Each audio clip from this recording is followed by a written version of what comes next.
வணக்கம். Welcome to கதை திரட்டு. இந்த வீடியோவில் நம்ம என்ன கதை கேட்க போகிறோம்னா, அழகூரில் பூத்தவளே கதையின் 2வது பகுதி. நம்ம சேனலை இது வரைக்கும் சப்ஸ்கிரைப் பண்ணாதவங்க சப்ஸ்கிரைப் பண்ணுங்க.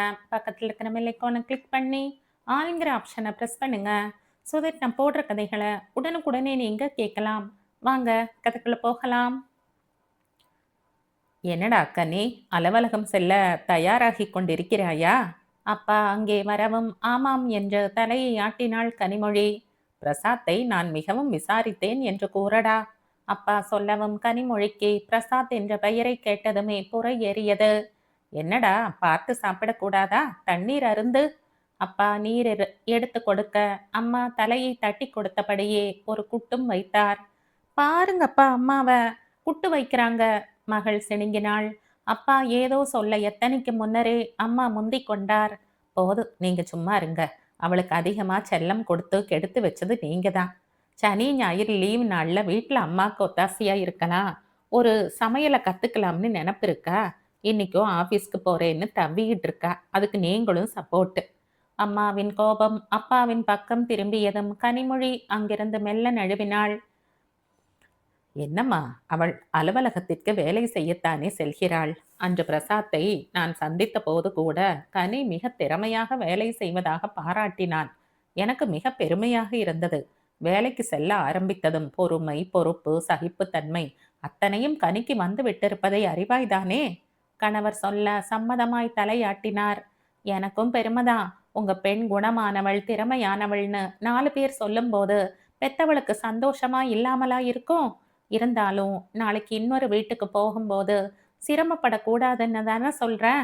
அதெல்லாம் வரும்போது பார்த்து கொள்ளலாம். இன்னும் எப்ப பார்த்து கொள்வது?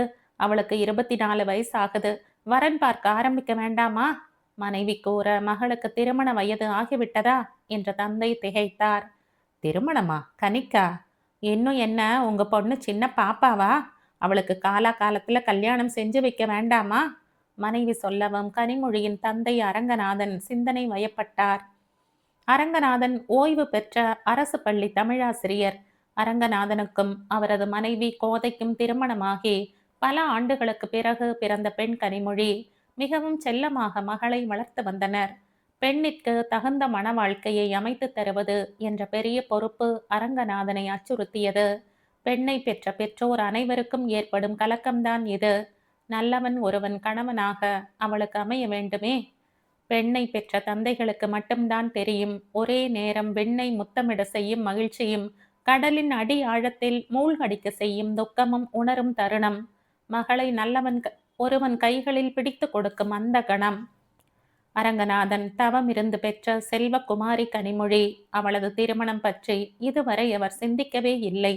இன்று மனைவி சொன்ன நிதர்சனம் அவரை பெரிதாக கலங்கடித்ததுதான். என்ன, நான் சொல்றேன், பதில் பேசாம இருக்கீங்க? கோதை சொல்லவும் அரங்கநாதன் சிந்தனை வலையில் இருந்து விடுபட்டார். நல்ல வரன் அமைய வேண்டுமே.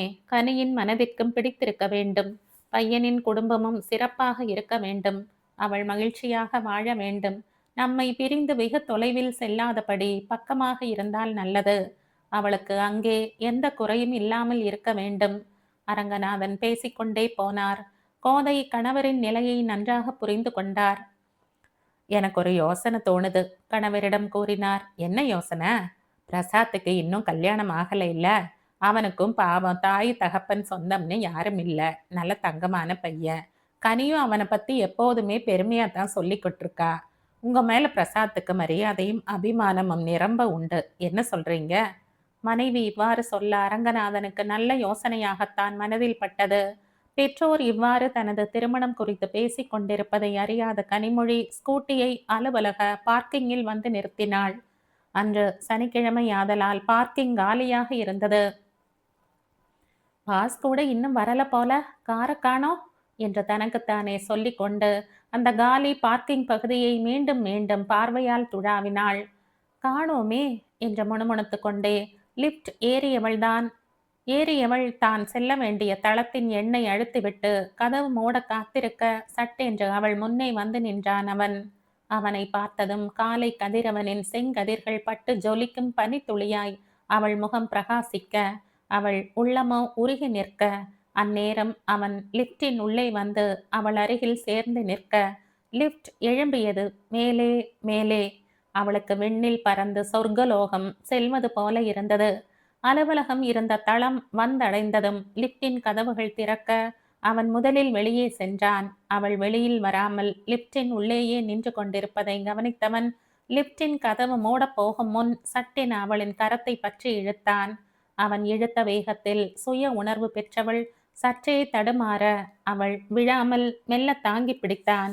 அன்றும் இது போலத்தான் அவன் அவளை தாங்கி பிடித்தான். அவள் விழுந்து விடாமல், வீழ்ந்தும் விடாமல்.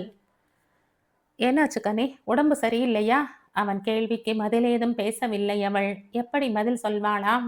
அவன் கேள்விக்கு பதில் சொல்ல முதலில் அவனது கேள்வி அவளது செவிப்பறைகளில் ஒலித்திருக்க வேண்டும். பின்பு அதை மூளை உணர்ந்திருக்க வேண்டும். அக்கேள்வியை அறிவு அலசி ஆராய்ந்த உரிய பதிலை தயார் செய்திருக்க வேண்டும். அப்படி தயாரான பதில் அவள் கண்டத்தை அடைந்து தமிழ் மொழியின் அருஞ்சொற்களை தேர்ந்தெடுத்து தொடராக்கி இதழ்கள் வழியே வெளிவர வேண்டும்.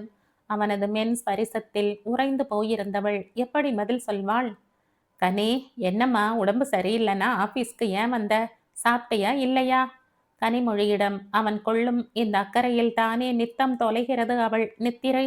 அதே சமயம் ஸ்ரீஜாவின் வீட்டில் அவளது அக்கறையுடன் கலந்த செல்ல மிரட்டல்களை ரசித்து கொண்டிருந்தான் விஷ்ணு பிரசாத். அதிசயம், ஆனால் உண்மை. ஆம், ரசித்து கொண்டிருந்தான் தான். இப்படி தலையாட்டினா என்ன அர்த்தம்னு கேட்ட. மீண்டும் அவள் அதிலேயே நின்றாள். நீ எனக்கு எப்போ உன்னோட தோட்டத்தை சுத்தி காட்ட போற? அவன் அவள் கவனத்தை திசை திருப்ப முயன்றான்.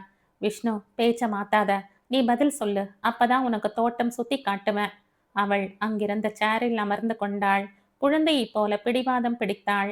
இன்னொருவரின் பிடிவாதத்திற்கு எப்போதும் அடிபணிவதோ விட்டு கொடுப்பதோ விஷ்ணுவின் அகராதியில் இல்லை.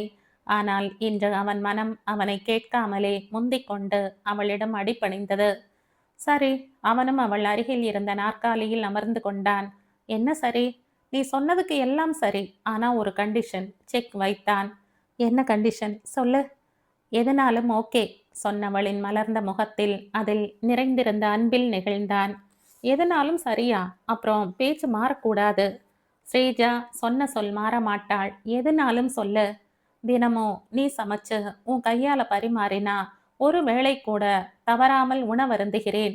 உன் மடியில் சாய்ந்து என்னை தாளாட்டினால் நித்தம் சுகமாக துயில் கொள்கிறேன். மனம் உறக்க சொல்ல உதடுகளோ பசை போட்டதைப் போல புன்னகையை மட்டும் ஒட்டி கொண்டிருந்தன. அவளை முதல் நாள் பார்த்தபோது அவனுள் ஒரு பரவசம். அது கடந்த காலத்தின் படிவங்கள் என்று விளக்கம் சொன்னது அவன் அறிவு.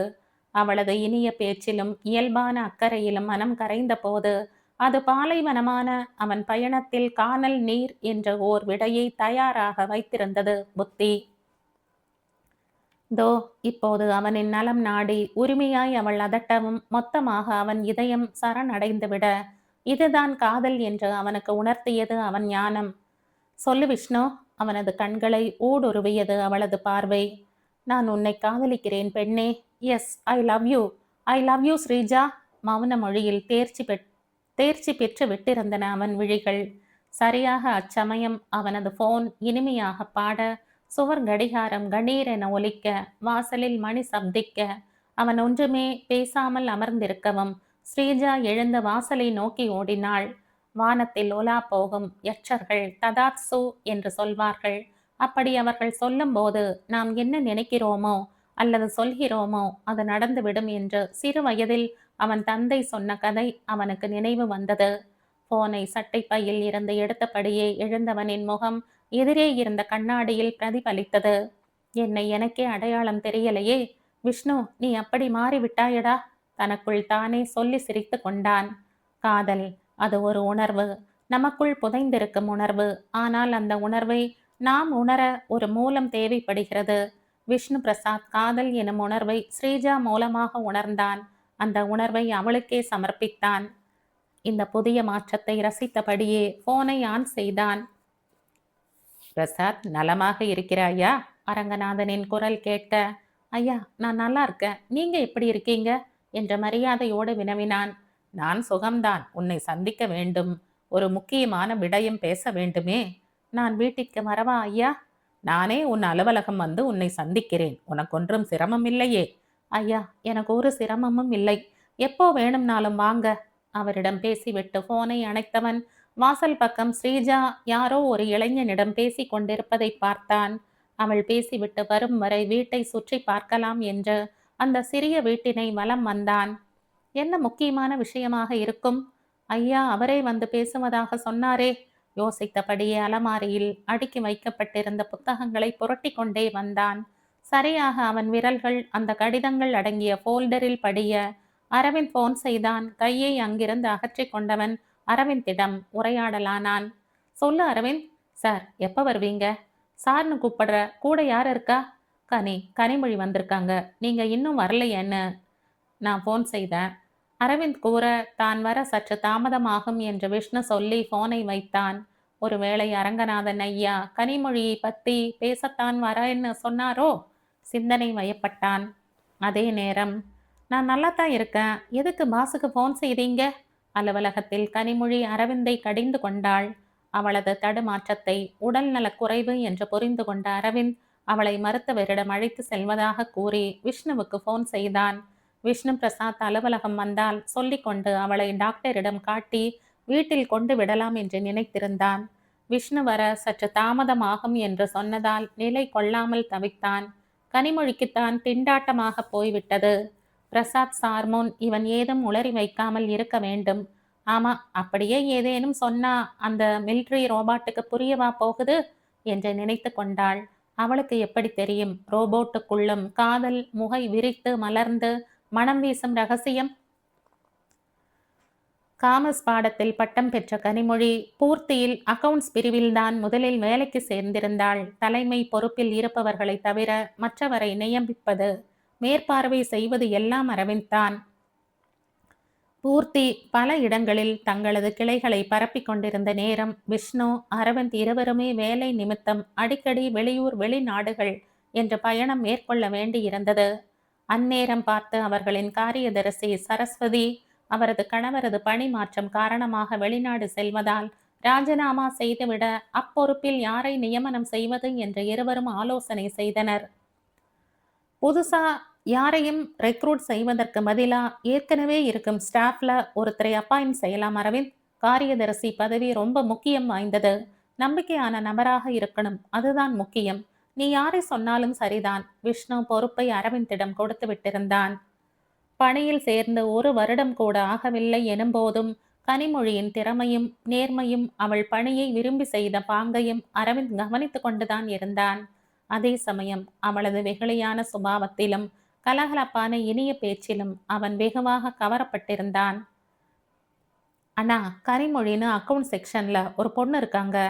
இப்போ சமீபத்துல தான் பூர்த்தியில சேர்ந்திருக்கா. ஆனா ரொம்ப திறமசாலி, நம்பிக்கைக்கு உகந்தவள் கூட.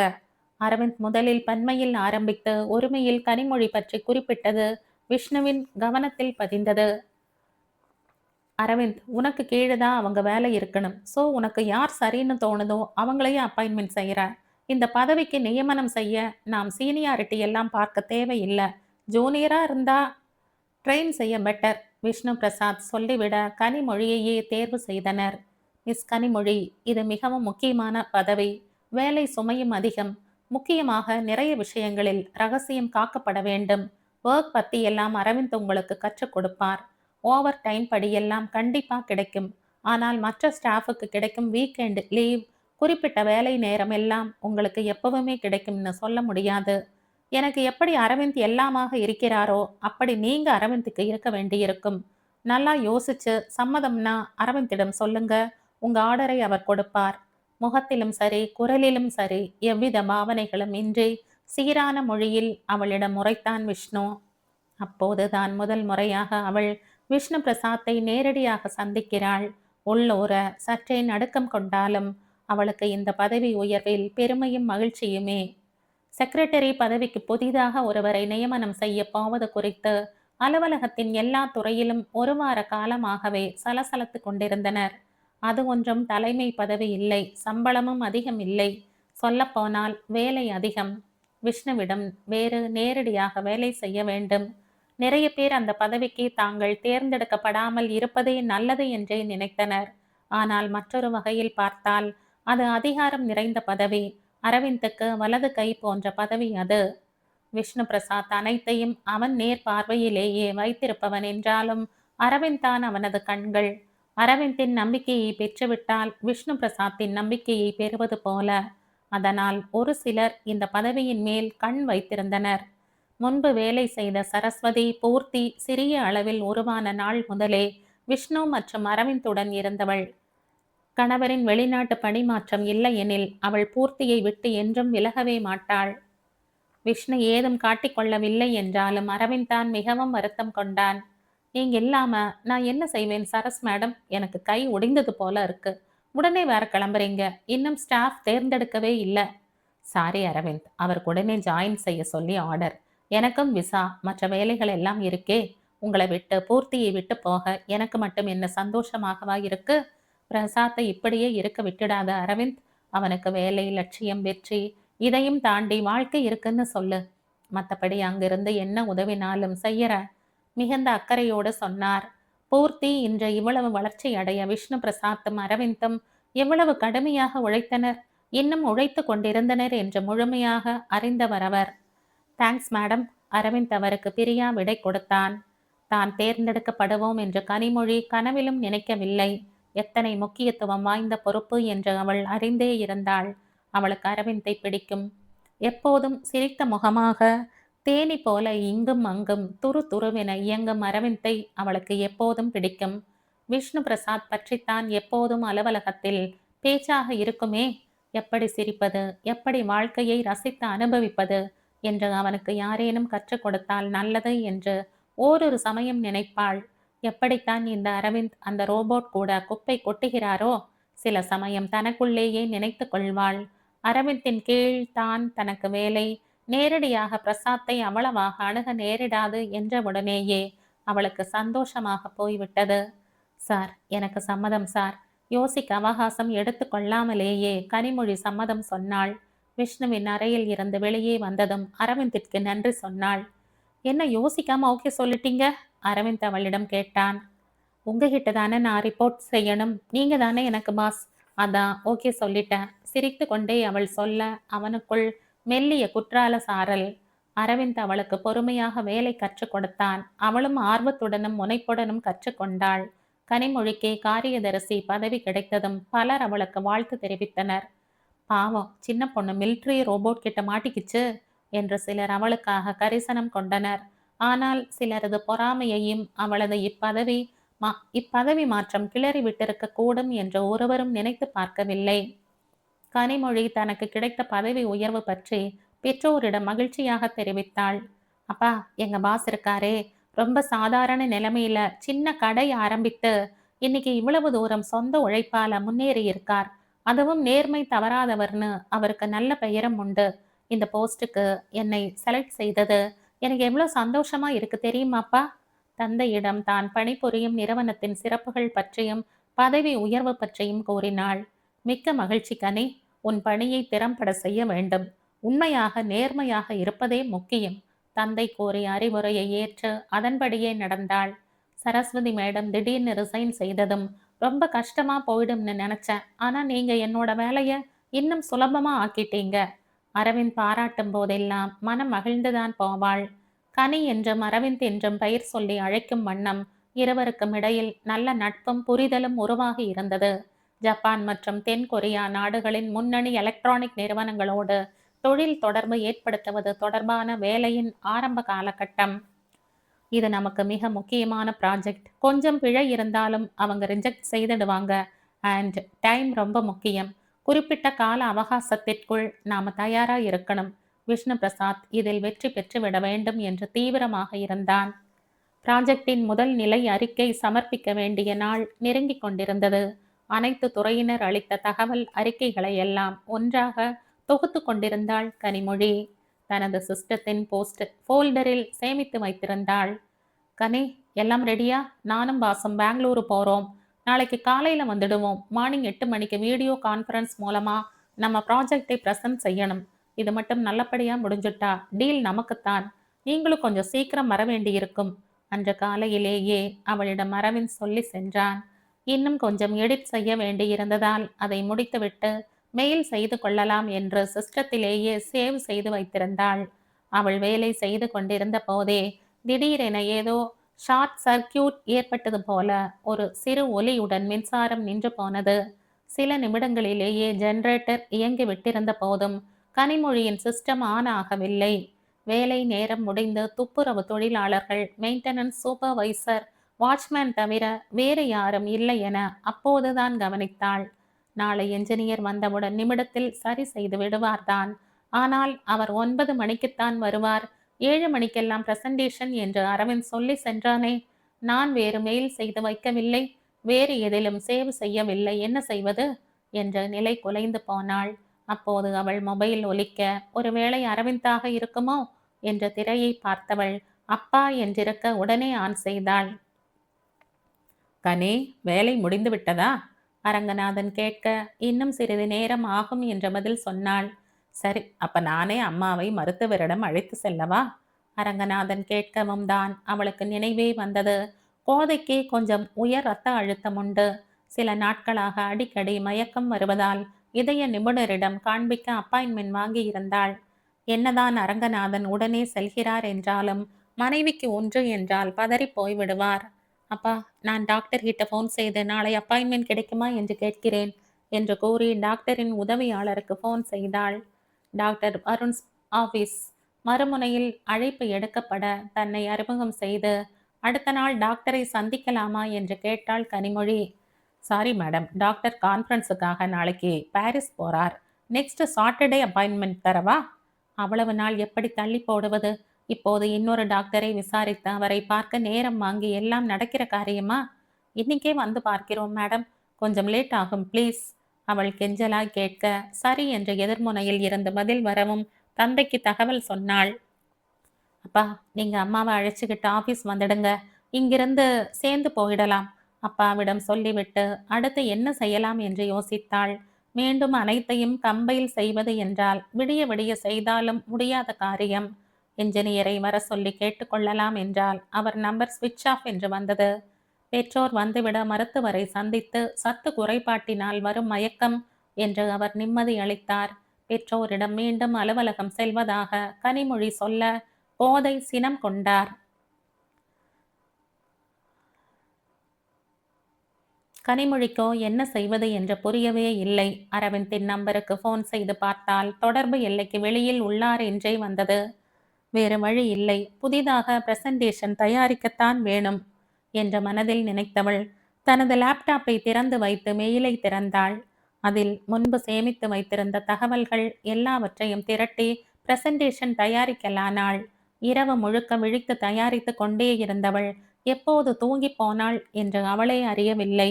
என்று சற்று முன்னதாக அலுவலகம் செல்ல வேண்டும் என்று கனி சொல்லிக் கொண்டிருந்தாளே, இன்னும் உறக்கத்தில் இருக்கிறாள். அரங்கநாதன் மகளின் அறையை எட்டி பார்த்தபடி மனைவியிடம் சொன்னார். தூங்கட்டும் விடுங்க, எப்ப பாரு வேலை வேலைன்னு, கொஞ்சமாச்சும் ரெஸ்ட் எடுக்கட்டும் என்ற மகளை எழுப்பிவிட இருந்த கணவரை தடுத்து விட்டார் கோதை. கனிமொழிக்கு விழிப்பு தட்டியது சரியாக 7:30 மணிக்கே. ஐயோ, மணி 7:30 ஆயிடுச்சே, 8 மணிக்கு கான்ஃபரன்ஸில் பிரசன்டேஷன் இருக்கே என்று தான் அரை குறையாக தயாரித்ததை எடுத்துக்கொண்டு அவசரமாக ஒரு குளியலை போட்டுவிட்டு கோதை சாப்பிட அழைக்க வேண்டாம் என்று மறுத்து ஸ்கூட்டியில் பறந்தாள். கோதை சாப்பிட அழைக்க வேண்டாம் என்று மறுத்து ஸ்கூட்டியில் பறந்தாள். எவ்வளவு விரைவாக சென்றும் அவள் அலுவலகம் சென்று சேர 8:30 மணி ஆகிவிட்டிருந்தது. அரவிந்தின் போன் இப்போது ஸ்விட்ச் ஆஃப் என்று வந்தது. என்னவாக போகிறது என்ற நடுக்கம், விஷ்ணு பிரசாத்தை எண்ணி பயம், அரவிந்த் முகத்தில் எப்படி விழிப்பது என்ற கலக்கம், மற்றவர் எல்லோரும் தன்னை எவ்வளவு ஏளனமாக பார்ப்பார்கள் என்ற எண்ணம் எல்லாம் சேர்ந்து அவளை புரட்டி போட்டது. அவளது மேஜைக்கு வந்து பையை வைத்துவிட்டு சிஸ்டத்தை ஆன் செய்து பார்க்க அது உயிரற்ற நிலையிலேயே இருந்தது. கனே, இங்க என்ன செய்துட்டு இருக்க? நேற்று ஷார்ட் சர்க்கியூட் ஆகி நிறைய சிஸ்டம் அவுட், நட்ராஜ் சரி செய்துட்டு இருக்கார். அரவிந்த் நீ இன்னும் வரலையான்னு கேட்டுட்டே இருந்தார். போ போ, கான்ஃபரன்ஸ் ஹால் போ, கீதா சொல்லிவிட்டு நகர்ந்தாள். இவள் அவசரமாக கான்ஃபரன்ஸ் ஹாலுக்கு செல்ல லிஃப்ட் ஏறினாள். லிஃப்ட் தளத்தை அடைந்ததும் வெளியே செல்ல அவளுக்கு மிகவும் தயக்கமாக இருந்தது. ஒரு அடி வைக்கும் முன் லிஃப்டின் கதவுகள் மூடப்போக அரவிந்த் அவளை வெளியே இழுத்து விட்டிருந்தான்.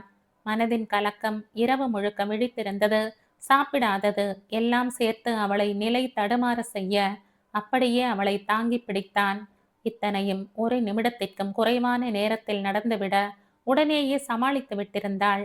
அந்நேரம் விஷ்ணு பிரசாத் மற்றும் முக்கியமான அலுவலர்கள் அனைவரும் கான்ஃபரன்ஸ் ஹாலின் கதவை திறந்து கொண்டு வெளியே வந்தனர்.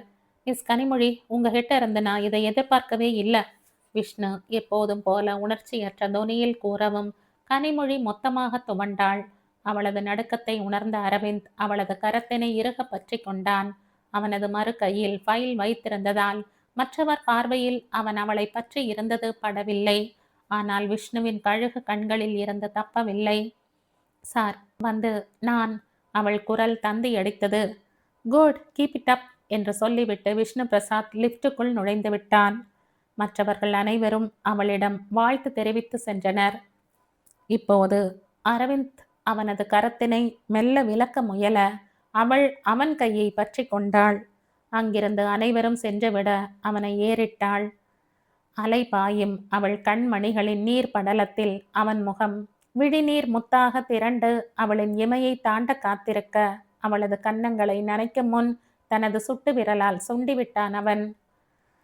வாழ்த்துக்கள், நமக்கு டீல் ஓகே ஆயிருச்சு. உன்னோட ப்ரெசன்டேஷன்ல ரொம்ப இம்ப்ரெஸ் ஆகிட்டாங்க. அவன் சொன்னது அவள் செவிகளில் தேனாய் பாய்ந்தது. ஆனால் எப்படி சாத்தியமாயிற்று? உதடுகள் அசைய ஓசை வரவில்லை. ஆனால் அவள் நயனங்கள் கேட்டுவிட அவன் ரகசியமாய் கண் சிமிட்டினான். எப்போதும் முக்கிய பணிகள் இருக்கும்போது விஷ்ணு பிரசாந்த் அரவிந்த் இருவரும் அது குறித்து ஆலோசிப்பது வழக்கம். முதல் நாள் இரவு விமானம் தரை இறங்கியதுமே விஷ்ணுவும் அரவிந்தும் நேராக அலுவலகம் வந்தடைந்தனர். கனிமொழி அவர்களுக்கு இறுதி பிரசன்டேஷன் குறித்து எந்த மின் அஞ்சலும் அனுப்பியிருக்கவில்லை. ஆதலால் அவளது சிஸ்டத்தில் இருந்து பார்த்து கொள்ளலாம் என்றே நினைத்திருந்தான் அரவிந்த். இருவரையும் கண்ட நைட் சூப்பர்வைசர் அவர்களிடம் ஷார்ட் சர்க்கியூட் ஏற்பட்டதை தெரிவித்தார்.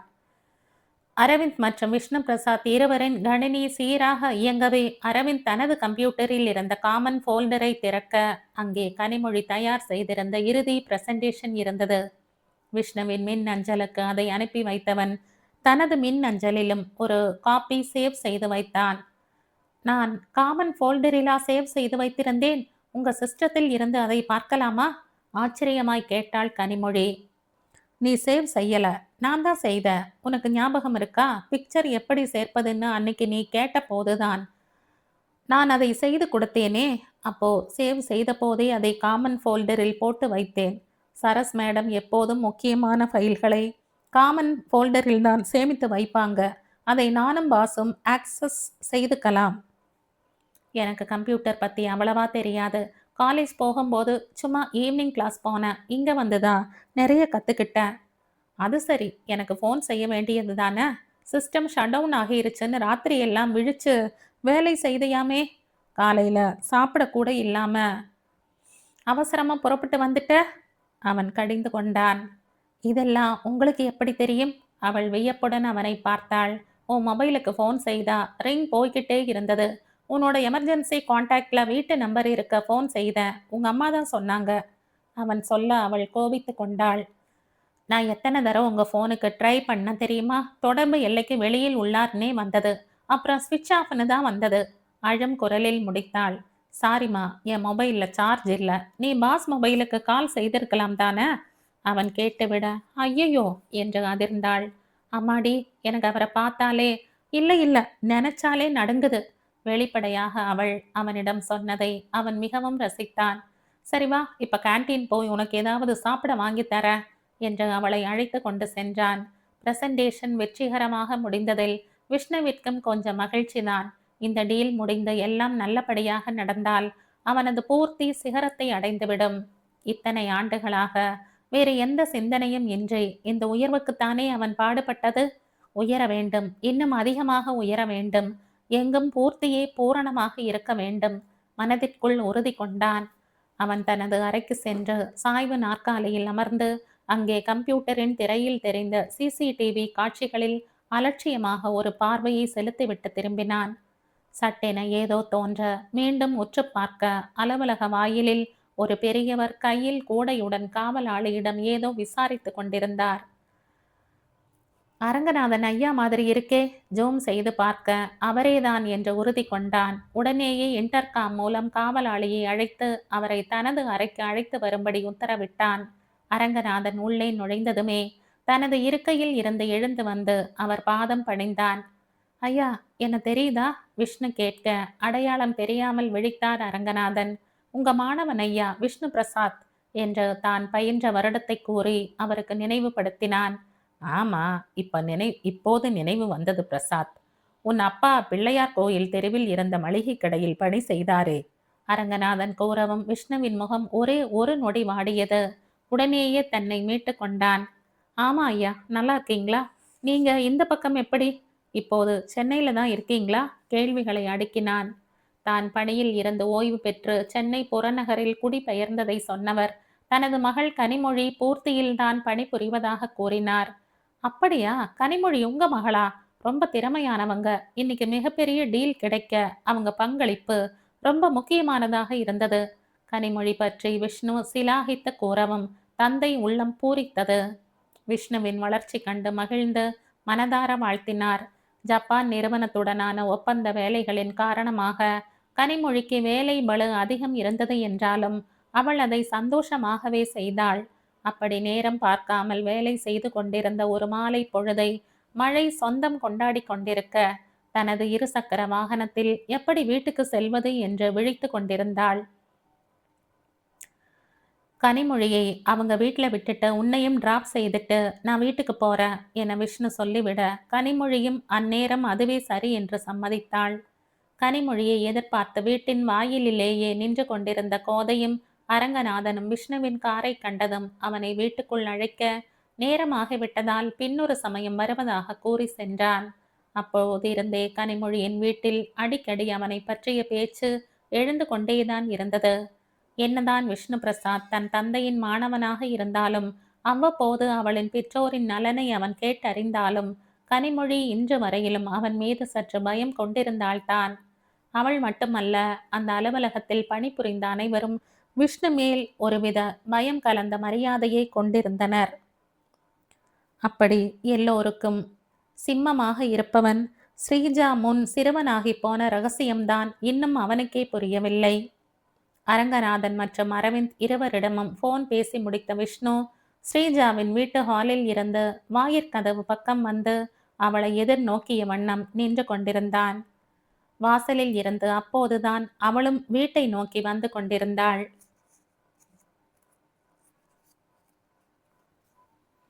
இந்த கதையின் தொடர்ச்சியை அடுத்த பதிவில் கேட்கலாம். நன்றி.